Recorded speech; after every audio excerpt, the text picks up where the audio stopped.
नमस्कार दोस्तों, पहाड़ी फैक्ट्री चैनल में आप सभी का स्वागत है। मैं आशा करता हूँ आप सभी सुखी होंगे, स्वस्थ होंगे। मैं बात करने वाला हूँ हिमाचल प्रदेश के अंदर जो ड्रग्स फैल रहा है, जिस तरीके से हिमाचल प्रदेश का जो नौजवान है, वो गलत राह पर चल रहा है, उसके बारे में मैं आज बात करने वाला हूँ। जैसे मैं ये पढ़ता हूँ कि हर दिन, आए दिन आप देखते हैं कि नए से नए ड्रग्स के केस सामने आते हैं हिमाचल प्रदेश के अंदर। बहुत सारे जो लोग हैं वो पकड़े जाते हैं। कभी ड्रग्स की तस्करी में पकड़े जाते हैं, कभी ड्रग्स कंज्यूम करते हुए पकड़े जाते हैं। और हम ये देखते हैं कि ज़्यादातर जो ये पकड़े जा रहे हैं वो नौजवान हैं। तो मुझे बहुत ही ज़्यादा दुःख होता है, मुझे बहुत बुरा लगता है, क्योंकि मुझे ये चीज़ समझ ही नहीं आती कि सरकारें इस बारे में कर क्या रही हैं। क्या अभी तक जो कार्यवाही की गई है वो बहुत ही गंभीर कार्रवाई है, वो बहुत ही सही कार्रवाई है? क्या उस कार्रवाई का जो प्लान है वो बहुत सही है? क्योंकि यदि वो प्लान सही है, यदि ये सारी कार्रवाई जो है वो सही है, तो हम ड्रग्स को रोक क्यों नहीं पा रहे हैं हिमाचल प्रदेश के अंदर? वो इतना ज़्यादा क्यों फैलता चले जा रहा है? और सबसे बड़ी प्रॉब्लम है, सबसे बड़ी जो बात है वो ये है कि क्यों नौजवान इसके पीछे इतना पागल है, इसे यूज़ करने के पीछे इतना पागल है? ऐसा क्या हो गया है उसके जीवन में कि उसे ड्रग्स लेना पड़ रहा है, उसको ड्रग्स का सेवन करना पड़ रहा है? ना सिर्फ ड्रग्स का सेवन, बल्कि कई नौजवान इसकी तस्करी में भी शामिल है, उसको बेचने में भी शामिल है। सरकारों ने अपनी तरफ से एक बहुत ही अचूक मैं कहूँगा तरीका अपनाया। और वो तरीका क्या अपनाया कि आप जो है एक स्पेशल सेल क्रिएट कर दो। उस स्पेशल सेल में क्या होगा, एसीपी होंगे, डीसीपी होंगे, 4 उसमें हमारे इंस्पेक्टर्स होंगे, कुछ उसमें कांस्टेबल्स होंगे, जो ये पता लगाएंगे कि ड्रग्स किस तरीके से हिमाचल प्रदेश के अंदर आ रही हैं, उन्हें रोकना कैसे है, और जो ड्रग्स को कंज्यूम कर रहे हैं या ड्रग्स को बेच रहे हैं, उनको पकड़ना है, उनको छापा मार के पकड़ना है। तो वो क्या कर रहे हैं, वो छापे मार रहे हैं, वो पकड़ रहे हैं लोग। लेकिन क्या ये छापे मारना और क्या इन लोगों को पकड़ लेना, क्या यही जो है ये पूरी तरीके से ड्रग्स को समाप्त कर देगा हिमाचल प्रदेश के अंदर? क्या यही तरीका जो है वो अच्छी तरह से आप देख पा रहे हो सफल होते हुए? मैं तो इसे सफल होते हुए नहीं देख पा रहा हूँ। और मुझे ये समझ में ही नहीं आ रहा है कि किस तरीके से इसको डिज़ाइन किया गया है, किस तरीके से ये सोचा गया है कि ये जो तरीका है ये ड्रग्स को पूरी तरीके से समाप्त कर देगा। जनता भी जो है वो इसके बारे में गंभीर नहीं है। हम लोगों को ये लगता है कि आज अगर मेरे घर के अंदर कोई ड्रग्स नहीं ले रहा है तो मुझे लगता है कि सब कुछ अच्छा है। तो मैं गलत सोच रहा हूँ। अगर मेरे समाज में, अगर मेरे अड़ोस पड़ोस के अंदर ड्रग्स फैल रहा है, अगर किसी और का बच्चा भी ड्रग्स ले रहा है, तो मेरे लिए वो भी उतनी ही गंभीर बात होनी चाहिए जितनी गंभीर बात वो है कि अगर मेरे घर के अंदर कोई ड्रग्स ले रहा है। यानी कि अगर मेरा घर सही चल रहा है और दूसरे का घर जल रहा है तो मुझे उससे कोई परेशानी ही नहीं हो रही, तो मैं किस तरह के समाज में रह रहा हूँ? कैसी सोच है मेरी? क्या मुझे अपनी ये सोच बदलनी नहीं चाहिए? क्या मुझे अपने समाज के प्रति जागरूक नहीं होना चाहिए? क्या मुझे अपने समाज के प्रति, अपने अड़ोस पड़ोस के प्रति संवेदनशील नहीं होना चाहिए? ये सवाल आप अपने आप से क्यों नहीं पूछते? मैंने बहुत से नौजवानों को हिमाचल प्रदेश में देखा जो ड्रग्स ले रहे थे किसी ना किसी तरीके से। हार्ड ड्रग्स को अगर वो नहीं भी ले रहे थे तो सिगरेट तो जरूर फूक रहे थे, शराब तो जरूर पी रहे थे। क्या शराब और सिगरेट का भी हमारे प्रदेश के अंदर बिकना सही है? क्या हमने ये सवाल किसी से पूछा? जनता ने क्या किया? जनता ने एक नेता चुन लिया और नेता चुन करके भेज दिया। ये उस नेता का काम था कि वो अपने क्षेत्र को, अपने क्षेत्र के नौजवानों को रिप्रेजेंट करता, लेकिन उसने भी सही तरीके से काम नहीं किया। ये जनता को दिखाने के लिए या लोगों को दिखाने के लिए बैठ जाएंगे, धरने करेंगे, नारेबाजी करेंगे, लेकिन जैसे ही जनता का की नजर इन पर से हटती है, ये एक दूसरे के साथ हाथ मिला लेते हैं। क्या इस तरह के नेता या इस तरह की राजनीतिक पार्टियां हमारे समाज के लिए, हमारे देश के लिए अच्छी हैं? क्या हमने ये सवाल किसी से किया? आज हमारे प्रदेश का जो नौजवान है वो ड्रग्स क्यों ले रहा है, इसके बारे में कभी किसी ने बात की? आप ड्रग्स को छापे मार करके खत्म नहीं कर सकते। आप उसकी कोर तक नहीं जा रहे हो, आप उसकी जड़ तक नहीं जा रहे हो। आप ये नहीं देख रहे हो कि ड्रग्स फैल क्यों रहा है, ऐसा क्या कारण है कि नौजवान उसको कंज्यूम करने पर मजबूर है, उसे बेचने पर मजबूर है। आज नौजवान की नौकरी नहीं लग रही।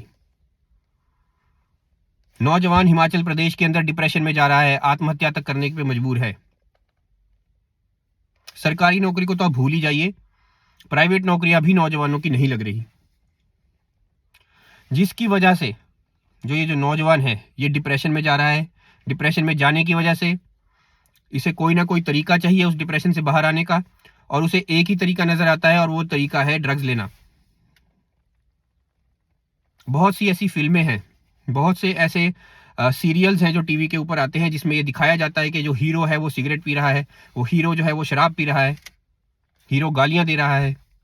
तो इस तरह की जब कुरीतियों को अच्छा करके दिखाया जाता है, उसे एक अच्छी लाइट में दिखाया जाता है, तो जो नौजवान है उसे करने पर मजबूर हो जाता है, क्योंकि नौजवान को ये लगता है कि अगर वो भी ये सब करेगा तो बहुत ज्यादा कूल लगेगा, बहुत ज्यादा अच्छा दिखेगा, वो भी हीरो लगेगा।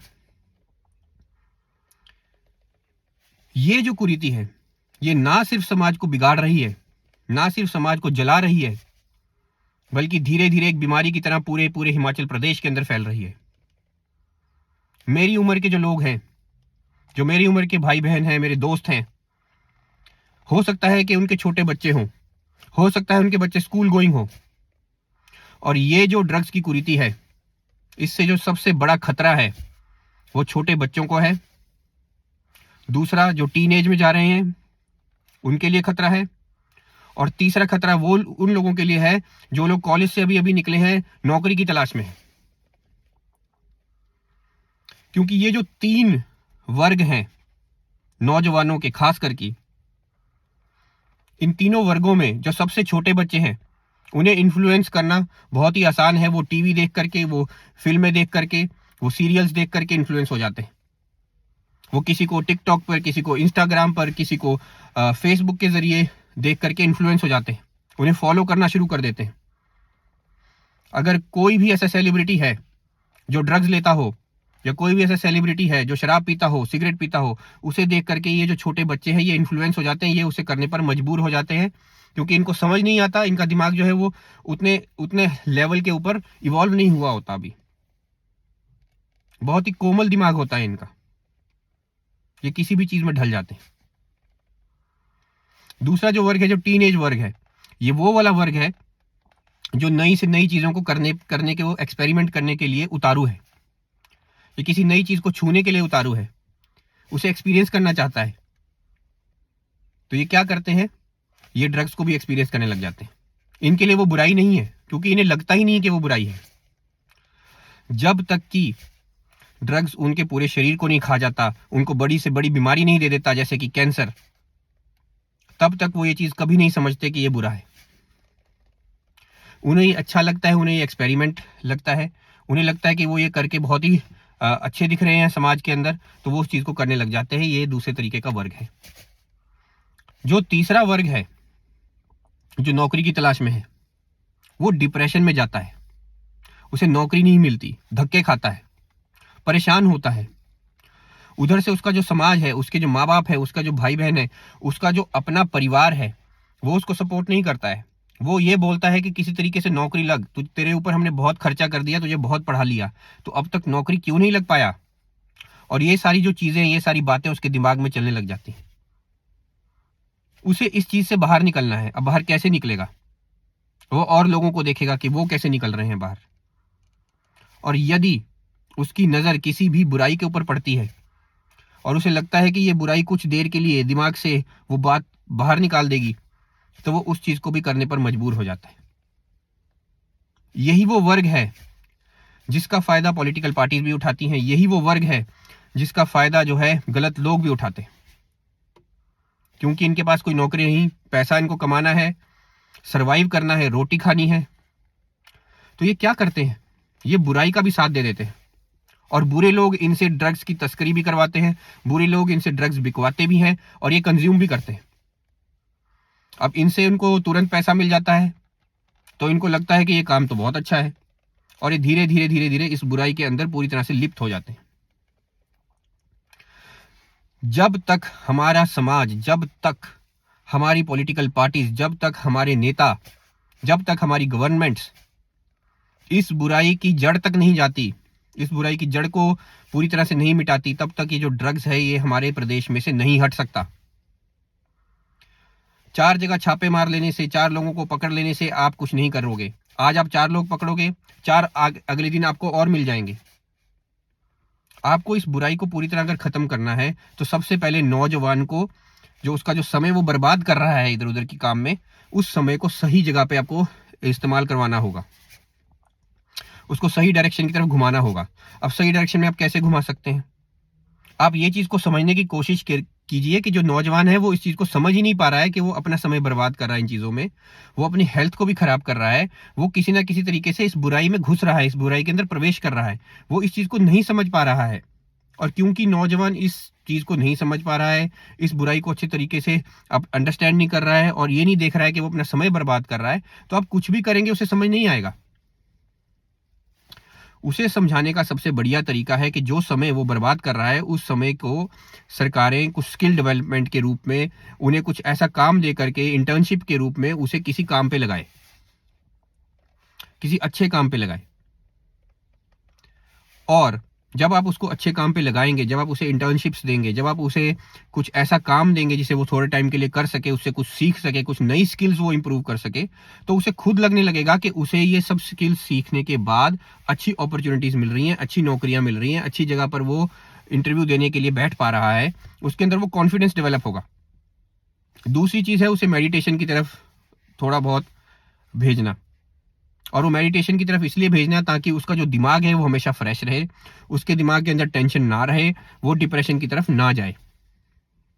तीसरा जो सबसे बड़ा काम है जो हमें करना चाहिए, वो है कि हमें अपने परिवार के अंदर अपने बच्चों का साथ देना चाहिए, उनकी प्रॉब्लम्स को समझना चाहिए, उनके साथ लड़ना झगड़ना नहीं चाहिए, उन्हें ये नहीं फोर्स करना चाहिए कि वो जल्दी से जल्दी नौकरी पे लगे, बल्कि ये समझना चाहिए कि वो क्या करना चाहते हैं, उसे करने के लिए उन्हें क्या सपोर्ट चाहिए, माँ बाप उसके लिए क्या कर सकते हैं, समाज उसके लिए क्या कर सकता है, हमें ये सोचना चाहिए। एक गलती जो सबसे बड़ी जो हम लोग करते हैं, जो समाज करता है, वो क्या करते हैं कि वो हम किसी भी इंसान को उठा करके नेता बना देते हैं। अब आप लोगों को मैं ये नहीं कहूंगा कि पूरी तरीके से आप लोग गलत हैं या पूरी तरीके से हम गलत हैं।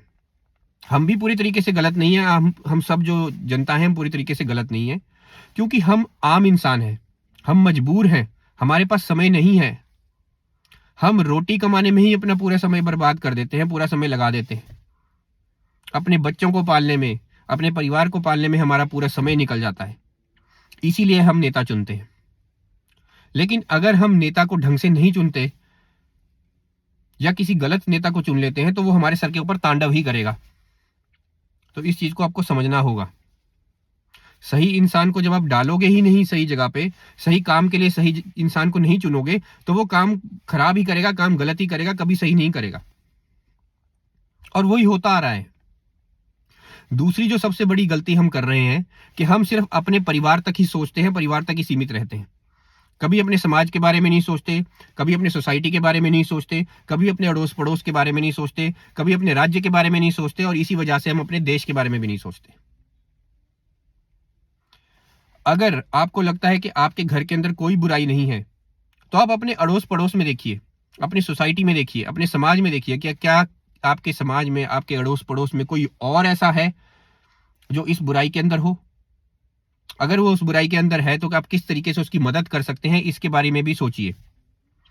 अगर आपके घर के अंदर कोई ये बुराई कर रहा है तो आप उसे खुद पकड़वाइए, आप पुलिस के कान नाक और आंख बनिए, क्योंकि पुलिस भी जो है वो भगवान नहीं है। पुलिस जो है वो कोई शक्तिमान नहीं है कि वो कहीं से सूंघ करके ये पता कर लेगी कि ये इंसान सही है, ये इंसान गलत है।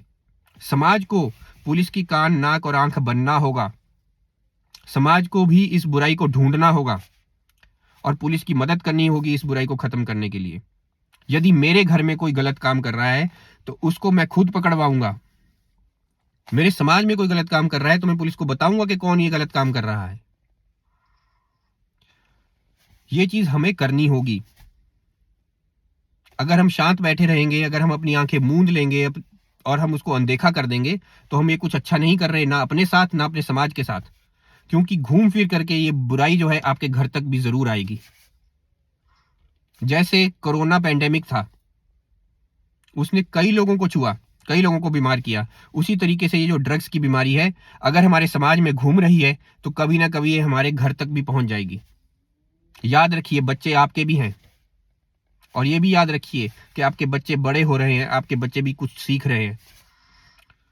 और समाज से बुराई को सीखना बहुत आसान होता है, अच्छाई सीखना मुश्किल है, क्योंकि उसका जो काम है वो थोड़ा कठिन होता है। अच्छाई पे चलना बहुत ही कठिन होता है, लोग उसमें मदद नहीं करते। लेकिन जो बुराई है उस पे चलना बहुत ही आसान होता है। आप इस चीज को समझिए। अगर आप चाहें तो अपनी सोसाइटी में जहां आप रहते हैं, जो आपके, मान लीजिए अगर 100 मकान है आपके अड़ोस पड़ोस में, वो आपकी एक सोसाइटी है। अगर आप चाहें तो आप उस सोसाइटी में एक कमेटी बना सकते हैं, और उस कमेटी का काम यही होना चाहिए कि वो ये देखे कि हमारी पूरी सोसाइटी के अंदर कितने ऐसे लोग हैं, कितने ऐसे बच्चे हैं जो ड्रग्स के अंदर जा रहे हैं, कितने ऐसे बच्चे हैं जो परेशान हैं, जो डिप्रेशन में जा रहे हैं, कितने ऐसे बच्चे हैं जिनको एक सही सोच की, एक सही डायरेक्शन की जरूरत है। मैं अपनी तरफ से बहुत कोशिश करता हूं हिमाचल प्रदेश के बच्चों को, हिमाचल प्रदेश के नौजवानों को थोड़ा बहुत ट्रेन करने की, जितनी मेरे अंदर सामर्थ्य है। क्योंकि मैंने बहुत मेहनत से पीएचडी की है, मैंने बहुत मेहनत से अपनी नौकरी हासिल की है, और इस जगह से मैंने पढ़ाई की है जिस जगह पे लोग कहते थे कि इस जगह से पढ़ के किसी की नौकरी नहीं लगेगी।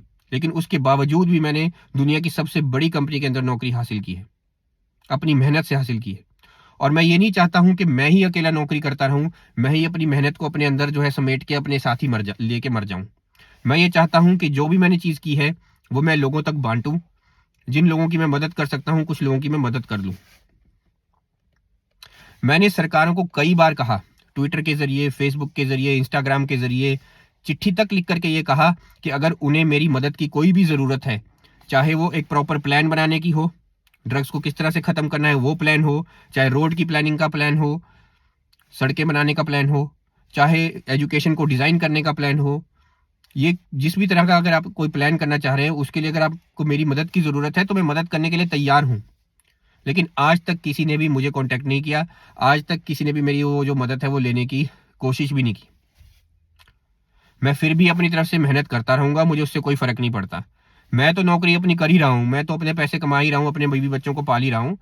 लेकिन मैं ये चाहता हूं कि सभी नौजवान जो हिमाचल प्रदेश के अंदर हैं, खास करके क्योंकि हिमाचल प्रदेश मेरा भी प्रदेश है, मुझे बहुत ज़्यादा लगाव है अपने प्रदेश से, अपने प्रदेश के लोगों से, और मैं ये चाहता हूं कि मेरे प्रदेश के जो लोग हैं वो आगे बढ़े, और उसके लिए अगर मैं कुछ उनकी मदद कर सकता हूं तो मैं ज़रूर करना चाहूँगा।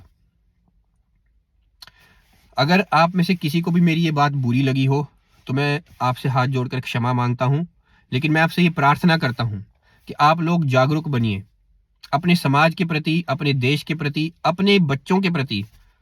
कम से कम आप अपने बच्चों के प्रति तो ईमानदार रहिए।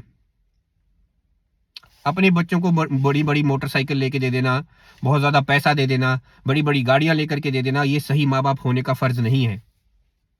आपको ये देखना होगा कि आपके बच्चे कहीं किसी बुराई की तरफ तो नहीं जा रहे। अगर आपका बच्चा बस के अंदर भी जा रहा है, बस में भी ट्रेवल कर रहा है, लेकिन अपने प्रति वो बिल्कुल सीरियस है, वो पढ़ाई कर रहा है सही से, वो अपनी सारी एनर्जी सही डायरेक्शन में लगा रहा है, तो आप एक बहुत अच्छे माँ बाप हैं। लेकिन वहीं अगर आप अपने बच्चे को सारी फैसिलिटीज दे रहे हैं, लेकिन आपका बच्चा ड्रग्स की तरफ जा रहा है, मारपीट कर रहा है, लड़ाई झगड़े कर रहा है, तो आप बहुत गलत माँ बाप हैं। आपको ये चीज समझनी होगी। मैंने बहुत देखा है कि हिमाचल प्रदेश के अंदर क्योंकि ड्रग्स भी बढ़ रहे हैं, डिप्रेशन भी बढ़ रहा है, लोगों को नौकरियां नहीं मिल रही है, तो चोरी चकारी, मारपीट, लड़ाई झगड़ा ये बहुत ज्यादा बढ़ गया है, और खास करके नौजवानों के अंदर ये चीज बढ़ी है। और हम देख रहे हैं समाज के अंदर बहुत सारी कुरीतियां हैं, जैसे कि अब एक खालिस्तान मूवमेंट से चल रही है, एक किसान आंदोलन चला, तो इस तरीके के आंदोलनों में, इस तरीके की जो मूवमेंट्स हैं, इसके अंदर आप देखेंगे कि नौजवान बहुत ही बढ़ चढ़ के हिस्सा ले रहा है। वो इसलिए हिस्सा नहीं ले रहा क्योंकि वो परेशान है या उसे समझ में आ रही है प्रॉब्लम, वो इसलिए हिस्सा ले रहा है क्योंकि वो वेला है, उसका टाइम ही टाइम है, उसका पैसा नहीं है पर समय बहुत है। तो ये जो बुराई करने वाले जो लोग हैं, ये क्या करते हैं, इस तरह के लोगों को ढूंढते हैं, इस तरह के नौजवानों को ढूंढते हैं जो वेले हों, जिनके पास टाइम बहुत ज्यादा हो, जिनके पास नौकरी ना हो, जो डिप्रेशन में जा रहे हों, उनको वो अपनी तरफ खींचते हैं, अट्रैक्ट करते हैं। उनको कुछ पैसा दे देते हैं, 500 रुपये, 1000 रुपये दे देंगे, और बोलेंगे कि चलो धरने पे चलते हैं, 1000 रुपये तुम्हें देते हैं। तो उस 1000 रुपये के लालच में धरने पर चले जाएंगे। और यही पॉलिटिकल पार्टीज भी करती हैं। पॉलिटिकल पार्टीज भी ऐसे ही नौजवानों का फायदा उठाती हैं। और हम जो गधे हैं, जो अपने बच्चों को ऐसे पॉलिटिकल पार्टीज में, ऐसी रैलियों में मुंह उठा करके भेज देते हैं कि जाओ, जा करके वहां 1000 रुपए के लिए बैठ जाओ। हम वो गधे हैं जो अपने बच्चों से ये सब करवाते हैं। हम ये नहीं सोचते कि हम अपने बच्चे को क्या भविष्य दे रहे हैं, उसका क्या भविष्य है। क्या वो सारी उम्र रैलियों में ही बैठेगा 1000 रुपए के पीछे? ये हम नहीं सोचते। हम उनको कोई भविष्य नहीं दे रहे। इनफैक्ट हम उनका पूरा का पूरा भविष्य जो है खराब कर रहे हैं ये सब करके। जो समय उनको अपनी स्किल डेवलपमेंट में लगाना चाहिए, कुछ नई चीज सीखने में लगाना चाहिए। मान लीजिए उसको इंग्लिश नहीं आती तो इंग्लिश सीखे, पर्सनैलिटी नहीं उसकी सही से है तो पर्सनैलिटी डेवलपमेंट का कोर्स करे, कुछ सीखे, कुछ अच्छा नया सीखे। बजाय इसके कि वो ये सब करे, हम उसको कहते हैं 1000 रुपए के लिए जा भाई धरने में जाकर के बैठ जा। उसे समझ आए या ना समझ आए, उस भीड़ का हिस्सा बन जा। और वो उस भीड़ का हिस्सा बन जाते हैं। यहां पर आपको ये चीज भी समझनी होगी कि आप अपने बच्चों को एक सही स्किल डेवलपमेंट के कोर्स में जरूर भेजिए, उसको स्किल को इंप्रूव जरूर करवाइए। मैं अपनी तरफ से कोशिश जरूर करूंगा कि मैं कोई स्किल डेवलपमेंट का कोर्स बनाऊं, मुफ्त में बनाऊंगा। अगर जब भी बनाऊंगा तो मुफ्त में ही बनाऊंगा। लेकिन मैं ये जरूर चाहूंगा कि मैं अगर नहीं भी बनाता हूं या मेरी तरफ से नहीं हो पाता है वो चीज समय की वजह से या किसी और वजह से, तो फिर भी उसके बावजूद भी जो वो बच्चे हैं वो अपना समय बर्बाद ना करें, कुछ अच्छा सीखें। क्योंकि आज का जो समय है ये वो समय नहीं कि आपने 4 किताबें पढ़ी और आपकी नौकरी लग गई। आज का समय वो समय है कि आप के अंदर क्या चीज नई है, आप क्या चीज नया दे सकते हो किसी कंपनी को। आज हर कंपनी ये चाहती है कि जो नौजवान जिसको वो रख रहे हैं नौकरी पे, वो कुछ एक्स्ट्रा कर सके, नौकरी से कुछ बाहर भी उसे आता हो। इसलिए आपको ये सीखना बहुत ही ज्यादा जरूरी है, अपनी स्किल को इंप्रूव करना बहुत जरूरी है, अपना समय बर्बाद नहीं करना है आपने। इसी उम्मीद के साथ और इसी प्रार्थना के साथ कि आप अपने बच्चों के भविष्य के बारे में सोचेंगे, मैं आपसे विदा लेता हूं। धन्यवाद।